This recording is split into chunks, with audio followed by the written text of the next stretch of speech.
De acuerdo con la Comisión Económica para América Latina y el Caribe, 7.8 millones de personas de la región se sumarían en el año 2022 a esta condición.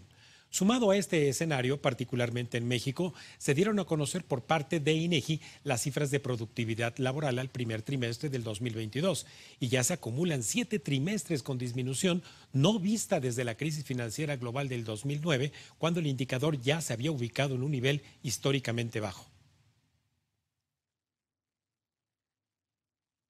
Las interrogantes surgen respecto de las causas que ocasionan este severo deterioro en indicadores reales, por lo que solo un experto y líder de opinión como Rodolfo de la Torre García, director del Centro de Estudios Espinosa Iglesias, puede explicarnos en cuentas claras qué es lo que ocurre con estos indicadores. Muy buenas noches, Rodolfo.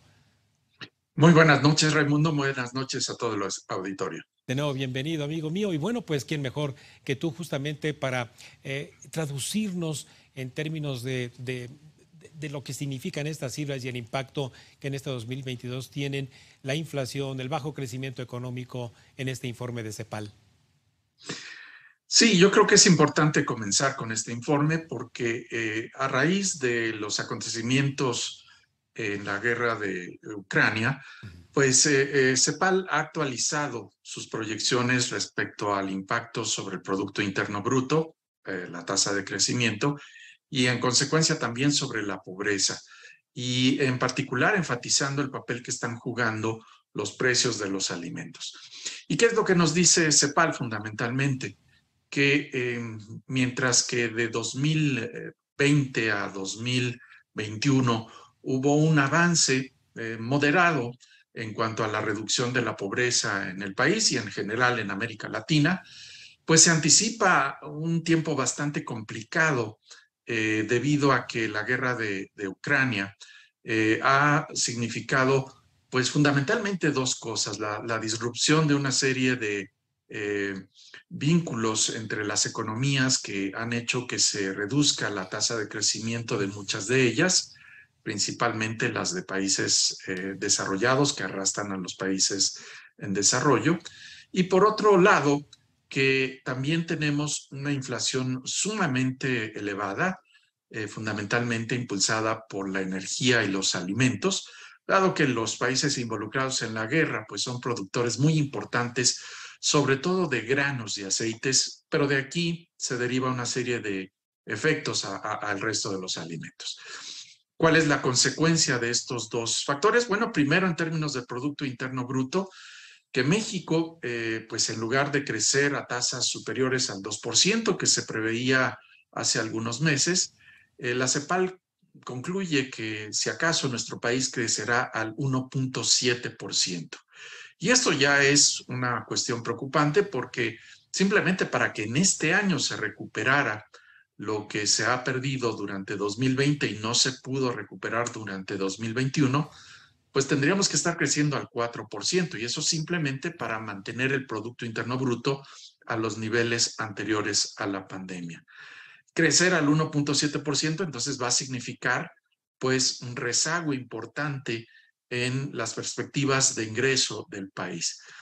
Y junto con esto, la inflación, que ya está llegando a cifras cercanas al 8% en nuestro país, pero que en el caso de los alimentos rebasa con mucho ese 8%, pues han significado que las personas, sobre todo de de menores ingresos, tengan costos sumamente importantes para la compra de alimentos. Se calcula, por ejemplo, y esto lo hace CEPAL, que la inflación del 20% de la población más pobre en América Latina, incluyendo nuestro país, pues tiene al menos un punto de inflación más que el 20% más rico. Y esto es simplemente por la composición de la canasta que consume, que está teniendo pues la presencia de alimentos de forma importante.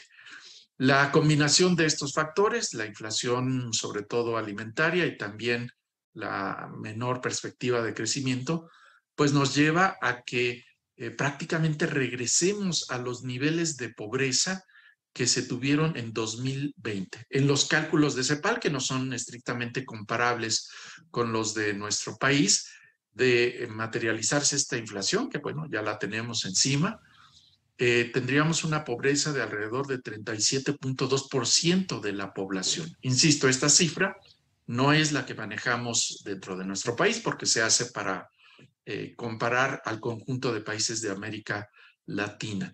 Pero pues nosotros teníamos una pobreza de 37.4 en 2020. Entonces, todo lo ganado en 2021 se habría perdido justamente por estos factores de bajo crecimiento y alta inflación. Esta es la situación que enfrentamos, Raimundo.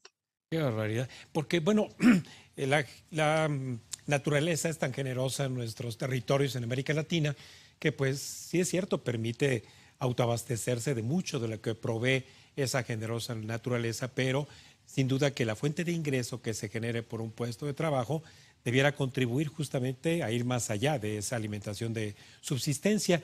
Y en ello estos indicadores, por cierto, que publicó el INEGI de productividad laboral y que están de la mano del indicador de costo justamente unitario, ¿nos puedes ayudar a comprender qué mide la productividad y por qué en estos últimos 7 trimestres, justamente, por ejemplo, en el sector secundario, vamos en franca picada? Bueno, los indicadores de productividad laboral indican cuál es el valor de los bienes y servicios que se genera en promedio por cada trabajador. Hay varias formas de medir esto. Una muy sencilla es ver cuántos dólares genera el trabajador mexicano en promedio. Y para que tengamos una idea,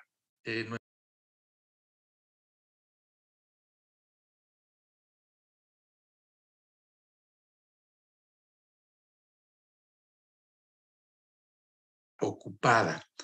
Esto puede parecer pues importante, pero pues si vemos a países como Irlanda o los países nórdicos, que son los que están en primer lugar, pues están generando alrededor de 107, 108 dólares por trabajador ocupado.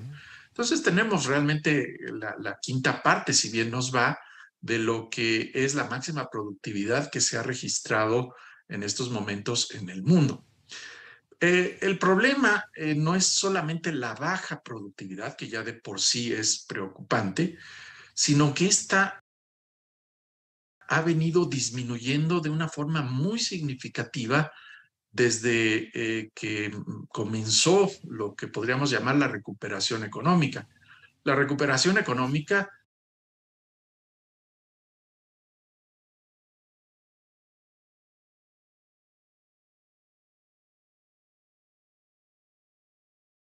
pero la inversión que tendría que acompañar a este trabajo que se suma a la actividad productiva, pues ha estado muy lejos de ir al mismo ritmo.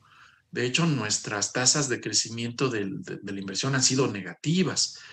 ¿Y por qué menciono esto? Porque si no tenemos maquinaria, equipo, herramientas que acompañen a los nuevos trabajadores que se incorporan a la actividad productiva, pues lo que tenemos es justamente menos capacidad de estos trabajadores para generar mayor producción.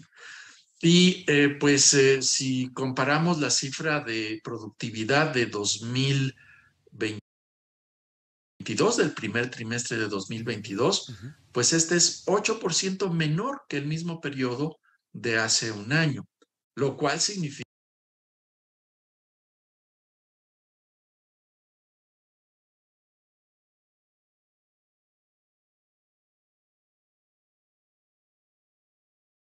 menos valor por cada uno de los que estamos empleados. Y la preocupación no solamente va por el lado de que pues esto nos pone en desventaja respecto a otros países, sino que los salarios, a final de cuentas, están limitados por la productividad, es decir, el potencial de pagar mejores remuneraciones a los trabajadores, pues depende fundamentalmente de esta productividad. Y si esta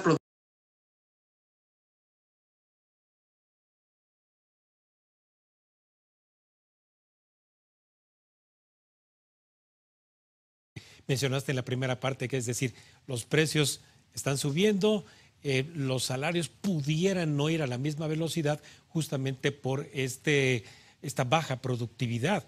Incluso en estas cifras que presenta INEGI, me parece que en los sectores donde es más intensivo el uso de mano de obra, como es la construcción, están pasando por un muy mal trance.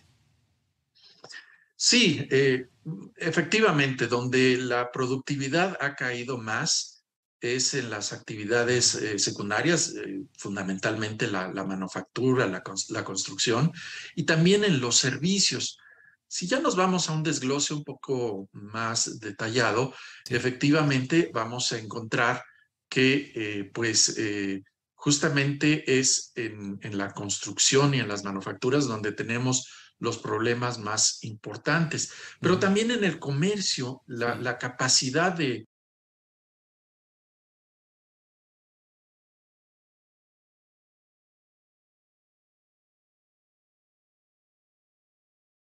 significa pues que sí, efectivamente, donde más se está empleando mano de obra en la economía, que sería construcción, servicios y hasta cierto punto manufacturas, pues es donde tenemos las caídas en productividad más elevadas.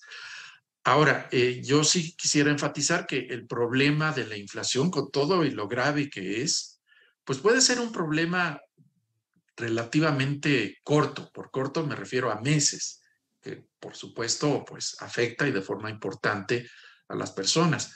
Pero el problema de la productividad parece que va a ser un problema de años, porque requiere esfuerzos de inversión que no se han dado en el pasado y que se ven muy lejanos que se den de aquí al cierre de esta administración. Qué barbaridad. ¿Tienes idea, Rodolfo, de cuántos puntos porcentuales del PIB estaremos hablando que estamos atrasados en materia de inversión fija? Pues la inversión debiera estar en niveles superiores al 20%, ha caído por abajo de ese nivel, pero si nos vamos a otros países que han crecido de forma sostenida, pues están dedicando cerca del 35-40% del Producto Interno Bruto a invertir y nosotros estamos yendo a dedicar casi la mitad de eso. Entonces, pues sí tenemos un desfase muy fuerte en la inversión que tiene que acompañar a la contratación de trabajo. Y esto es fundamentalmente falta de perspectivas favorables para que se dé justamente esta inversión.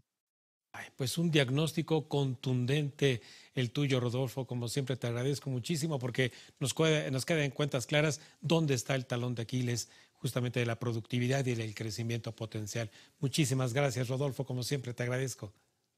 Un gusto estar con ustedes. Buenas noches. Gracias, Rodolfo.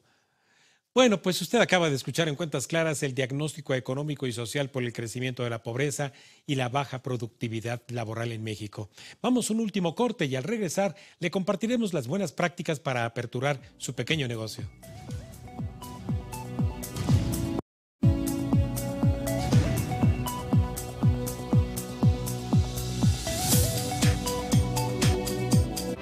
Estás viendo Cuentas Claras con Raimundo Tenorio.